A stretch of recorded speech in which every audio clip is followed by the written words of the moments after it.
जैसे कि last episode में हमने देखा कि नियली मेडिटेट करने बैठा था और अपनी सोल ड्रीम के अंदर चला गया था। सोल ड्रीम खुद के अंदर की वो जगह है जहाँ इनकी डीमन स्पिरिट रहती है। वहाँ वो मेडिटेट कर रहा होता है कि तभी वहाँ एक ओल्ड मैन आ जाता है और उसकी दो डीमन स्पिरिट के बारे में सोचने लगता है। सभी के पास एक डीमन स्पिरिट होती है, लेकिन नियली ने दो डीमन स्पिरिट को मर्ज कर हासिल किया हुआ था। नियली उसको नोटिस कर लेता है और ये देखकर ओल्ड मैन शॉक हो जाता है, क्योंकि वो एक स्पिरिट थी जिसे कोई नहीं देख सकता था, लेकिन नियली को इन स्पिरिट्स वगैरह के बारे में सारी जानकारी थी, जिस वजह से नियली से कुछ छुपा हुआ नहीं था। अब ओल्ड मैन और नियली की बातें होती हैं, जिसमें ओल्ड मैन समझ जाता है कि नियली एक जीनियस है और वह नियली को अब अपना स्टूडेंट बनाना चाहता है, लेकिन नियली उसका स्टूडेंट बनने से मना कर देता है। ये ओल्ड मैन एंसेस्टर लॉर्ड है जो हजारों साल पहले मर गया था, लेकिन यहाँ पर एक ये स्पिरिट के फॉर्म में रह रहा है। असल में बहुत सालों पहले जब दुनिया में 20 का आतंक होने लगा और हर जगह तबाही मचने लगी, उन 5 लेजेंड रैंक वाले वॉरियर्स ने बचे हुए लोगों को मिलाकर एक ग्लोरी सिटी का निर्माण किया। 5 लेजेंड रैंक वालों में से एक ही एंसेस्टर लॉर्ड है। ये ज़्यून एंसेस्टर लॉर्ड की एक वंशज है। नियली उसे अपना टीचर इसलिए नहीं बनाना चाहता था क्योंकि उसे पहले ही पता था कि वो कैसे लेजेंड रैंक तक पहुंच सकता है और उसे किसी टीचर की जरूरत नहीं है। एंसेस्टर लॉर्ड लेजेंडरी लेवल की तीसरी स्टेज पर था और वो आगे की स्टेज पर इसलिए नहीं जा पा रहा था क्योंकि उसे आगे जाने के स्टेप्स नहीं पता थे, लेकिन नियली उसे अब आगे के स्टेप्स बताता है और ये सुनकर वो बहुत शॉक होता है, क्योंकि जिसे वो अपना स्टूडेंट बनाना चाह रहा था वो उसे आज उसकी भी आगे की लेवल्स की जानकारी दे रहा है। उन दोनों की कॉन्वर्सेशन होती है और ये बहुत फनी एंगल ले लेती है। एंसेस्टर लॉर्ड एक स्पिरिट है, लेकिन नियली उसे बताता है कि मैं तुम्हारी बॉडी भी तुम्हें दिलवा सकता हूँ, और ये सुनकर एंसेस्टर लॉर्ड बहुत खुश होता है और उसे इसका तरीका पूछता है, जिस पर नियली कहता है क्योंकि तुम्हारी सोल अभी जिंदा है इसलिए तुम बॉडी के अंदर वापस जा सकते हो, लेकिन इसका तरीका मैं तुम्हें तभी बताऊंगा जब मैं लेजेंडरी रैंक पर पहुंच जाऊंगा। अब ओल्ड मैन वहां से चला जाता है और वो शियाओ जिंगर को देखता है, जिसके बाद वो शियाओ जिंगर की सोल ड्रीम के अंदर जाकर उसकी एबिलिटीज को देखता है और फिर उससे अपना स्टूडेंट बनाने लगता है। लेकिन तभी नियली भी वहां आ जाता है और शियाओ जिंगर को इसकी असलियत बताता है कि ये बस टाइम पास करना चाहता है। असल में एंसेस्टर लॉर्ड बहुत फनी है और वो मजाक मस्ती करता है। एंसेस्टर लॉर्ड नियली को शियाओ जिंगर की सोल ड्रीम के अंदर पाकर बहुत चौंक जाता है। नियली को किसी और की सोल ड्रीम के अंदर जाने का तरीका पता था, जिस वजह से वो ऐसा कर पाया, और अब वो शियाओ जिंगर से कहता है कि तुम इसके जाल में मत फंस जाना, जिस पर अब एंसेस्टर लॉर्ड गुस्सा करते हुए पूछता है कि आखिर तुम्हें चाहिए क्या, जिस पर नियली उसे कहता है कि उसे थंडर गॉड्स मीटेरॉइड स्वॉर्ड चाहिए, और ये सुनकर एंसेस्टर लॉर्ड चौंक जाता है और वो बताता है कि ये तलवार बच्चों के खेलने की चीज नहीं है। इस तलवार ने कई करोड़ों बीस को मारा है और ये कई बीस के अरमाओं को अपने अंदर अब्सॉर्ब किया है। ये बहुत ताकतवर और खून की प्यासी तलवार है। ओल्ड मैन समझाते भी हैं कि तुम इससे निकलने वाली एनर्जी को कंट्रोल नहीं कर पाओगे, लेकिन नियली फिर भी वहां जाना चाहता था। ओल्ड मैन नहीं मान रहा होता है, इसलिए नियली अब एक शर्त लगाता है और कहता है कि अगर मैंने उसको कंट्रोल कर लिया तो तुम मेरे साथ रियल वर्ल्ड के अंदर चलकर रहोगे और मेरे साथ दोगे, और उस दौरान मैं तुम्हें तुम्हारी बॉडी रिकवर करने का तरीका भी बता दूंगा। लेकिन अगर मैं तलवार को कंट्रोल नहीं कर पाया तो मैं तुम्हें तुम्हारी रैंक्स बढ़ाने की कल्टीवेशन टेक्निक बता दूंगा। अब ये सुनकर वो मान जाता है और वो नियली और शियाओ जिंगर को तलवार के पास ले जाने लगता है। वहाँ उन्हें ब्रिज को क्रॉस करके तलवार तक पहुंचना था, लेकिन तलवार के आसपास बहुत सारा ऑरा निकल रहा था, जिससे शियाओ जिंगर पार नहीं कर पा रही थी। इसलिए पहले तो वो अपनी सोल पावर का यूज करके डिफेंस करने लगती है, लेकिन फिर भी वो आगे नहीं बढ़ पा रही होती है। नियली आसपास की कंडीशन को देखता है और वो समझ जाता है कि ये एनवायरनमेंट शियाओ जिंगर के कल्टीवेट करने के लिए बहुत सूटेबल है, जिस वजह से वो उसे एक डीमन स्पिरिट देता है। डीमन स्पिरिट वही है जो नाइटमेयर डीमन पॉट में रिफाइन की थी। शियाओ जिंगर डीमन स्पिरिट को लेकर अब इस एनवायरनमेंट में कल्टीवेट करने लगती है और नियली अब आगे तलवार को निकालने पड़ता है। वो अपनी डीमन स्पिरिट को बाहर निकालकर आगे बढ़ता है और वो तलवार तक पहुंच जाता है। अब तलवार के अंदर जो डीमन स्पिरिट्स थे वो नियली के सोल ड्रीम के अंदर जाकर उसकी डीमन स्पिरिट से लड़ने लगते हैं और नियली भी ऑरा को कंट्रोल करने के लिए मेडिटेट करने लगता है। सोल ड्रीम के अंदर का फैंज्ड पांडा तलवार की डीमन स्पिरिट से लड़ता है और नियली अपनी शैडो डेविल स्पिरिट के साथ तलवार की एनर्जी को स्टेबल करता है और कुछ देर बाद वो कामयाब हो जाता है और फाइनली तलवार को हासिल कर लेता है। अब वो तलवार को लेकर वापस आता है और क्योंकि एंसेस्टर लॉर्ड शर्त हार गए थे इसलिए वो उसके साथ चलने को रेडी होते हैं, लेकिन एंसेस्टर लॉर्ड के पास से तलवार क्योंकि चली गई थी इसलिए अब उनकी स्पिरिट कुछ दिनों में गायब होने वाली थी। और अब ये बात वो नियली को बताते हैं तो नियली कहता है कि वो रियल वर्ल्ड के अंदर एक और अटैचमेंट बना देगा, जिस वजह से एंसेस्टर लॉर्ड की स्पिरिट डिसइंटीग्रेट नहीं होगी और उनकी बॉडी धीरे धीरे रिकवर होने लगेगी। वहीं शियाओ जिंगर जो कल्टीवेट कर रही थी वो होश में आ जाती है और अब सब वापस रियल वर्ल्ड के अंदर आने लगते हैं। वहां से बाहर निकलकर वो वाइस प्रेसिडेंट को देखते हैं और नियली उन्हें बात कि वो इसके अंदर गए थे किसी को भी बताने से मना कर देता है, जिस पर वो मान जाते हैं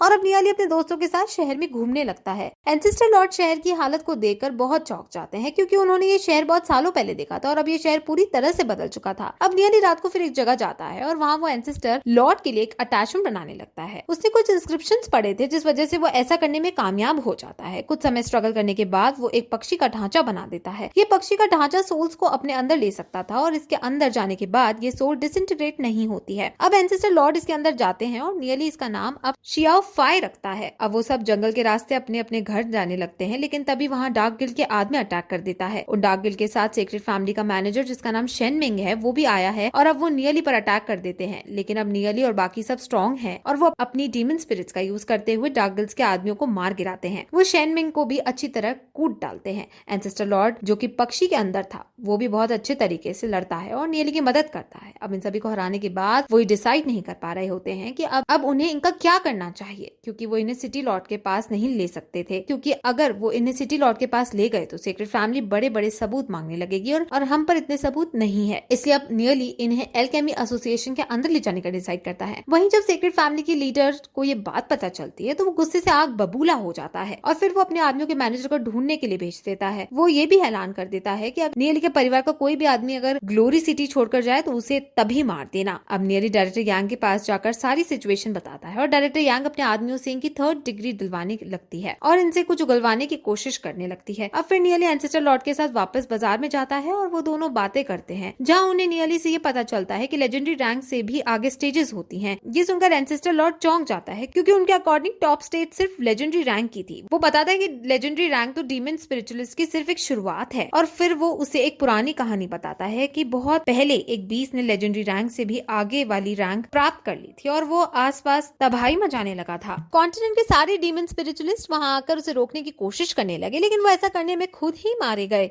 उस बीस ने फिर आपस में सारे किंगडम तबाह करने शुरू कर दिए और फिर बाकी 20 भी यहाँ वहाँ हमला करने लगे। अब एंसेस्टर लॉर्ड इसके बारे में और जानना चाहता है, लेकिन नियली पहले उसे कहता है कि तुम मुझे गोल्ड रैंक तक पहुंचाने में मदद करो, जिसके बाद मैं तुम्हें इसकी सारी जानकारी दे दूंगा। वहीं हम डूजे को देखते हैं जो अपनी फैमिली के पैट्रियार्क के पास आया और क्योंकि डूजे अपनी फैमिली में सबसे स्ट्रॉन्ग था इसलिए पैट्रियार्क उसे अगला पैट्रियार्क बनाना चाहते हैं। वहीं लियो पाओ भी अपनी फैमिली के अंदर होता है और उसके पापा उसे बहुत पीटते हैं, क्योंकि कल रात उसने शियाओ जियू नाम की लड़की को छेड़ा होता है। और फिर शियाओ जियू भी वहां आके उसके पापा के सामने उसको पीटती है और बेचारे लियो पाओ की बुरी बेइज्जती हो जाती है। वहीं दूसरी तरफ हम प्रेसिडेंट को देखते हैं जो सिटी लॉर्ड के पास लेजेंडरी रैंक ये मो का एक संदेश लेकर आया होता है। असल में माउंटेन्स पर बीस ने रिप्रोड्यूस करना बहुत ज्यादा संख्या में शुरू कर दिया होता है, जिस वजह से लॉर्ड ये मो को कुछ डीमन स्पिरिचुअलिस्ट की जरूरत होती है ताकि वो बीस को मार सके। अब लॉर्ड ये मो को एक बुक मिली होती है जो लेजेंड रैंक स्पेशलिस्ट की लाश के साथ पड़ी थी, लेकिन इस बुक की भाषा अलग थी जिसे कोई नहीं पढ़ पा रहा था। लेकिन प्रेसिडेंट को यकीन था कि नियली इस भाषा को जरूर जानता होगा और वो सिटी लॉर्ड से भी ये बात कहता है।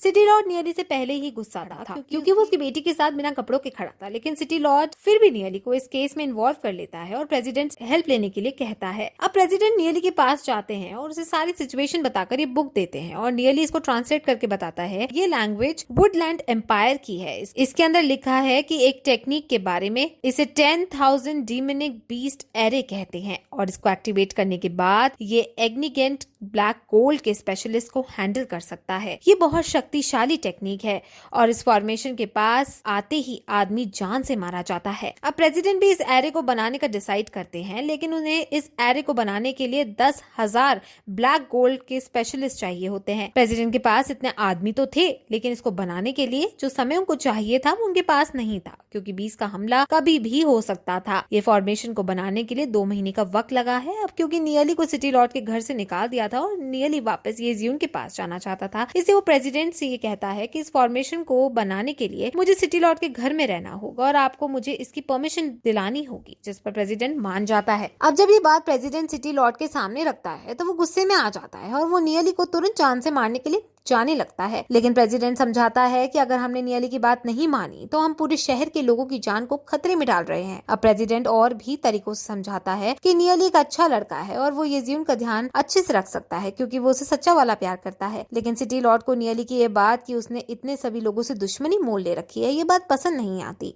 इसे वो नियली को अपना दामाद बनाने से साफ मना कर देता है और सीधे नियली के पास जाकर उस पर अपनी एनर्जी छोड़ देते हैं। लेकिन इस बार नियली के पास तलवार थी, जिस वजह से वो उनकी एनर्जी से बच जाता है। अब तभी वहाँ एंसेस्टर लॉर्ड भी आ जाता है और सिटी लॉर्ड उनके आवाज को सुनते ही पहचान जाता है कि ये और कोई नहीं बल्कि ये एंसेस्टर ये यान है। अब उन्हें ये लगता है कि नियली ने उसके एंसेस्टर को एक पपेट में बंद कर दिया था, जिस वजह से वो इतने गुस्से में आकर नियली पर अटैक कर देते हैं। लेकिन एंसेस्टर उसे डांटते हुए समझाते हैं कि मैं खुद इस पपेट में आया हूँ। अब फिर सिटी लॉर्ड वहाँ से चला जाता है क्योंकि वो अपने एंसेस्टर के साथी को नहीं मार सकता था। अब फिर नियली को क्योंकि सिटी लॉर्ड से ना चाहते हुए भी परमिशन मिल जाती है, इससे नियली तुरंत अपने आप को सिटी लॉर्ड के मैंशन में शिफ्ट कर लेता है और वो वहाँ पर ये इज्यून को देखता है। ये इज्यून उसी के बारे में सोच रही होती है और तभी वहाँ नियली आ जाता है और उसके साथ फ्लर्ट करने लगता है और दोनों की जोड़ी को देखकर प्रेसिडेंट समझ जाते हैं कि ये जियोंग को नियली से अच्छा पति नहीं मिल सकता है। अब फिर नियली पैकिंग खत्म करने के बाद प्रेसिडेंट के साथ जाता है और वहाँ पर एरे फॉर्मेशंस बनाने का काम शुरू कर देता है और फिर यहीं इस तरह ये एपिसोड खत्म हो जाता है।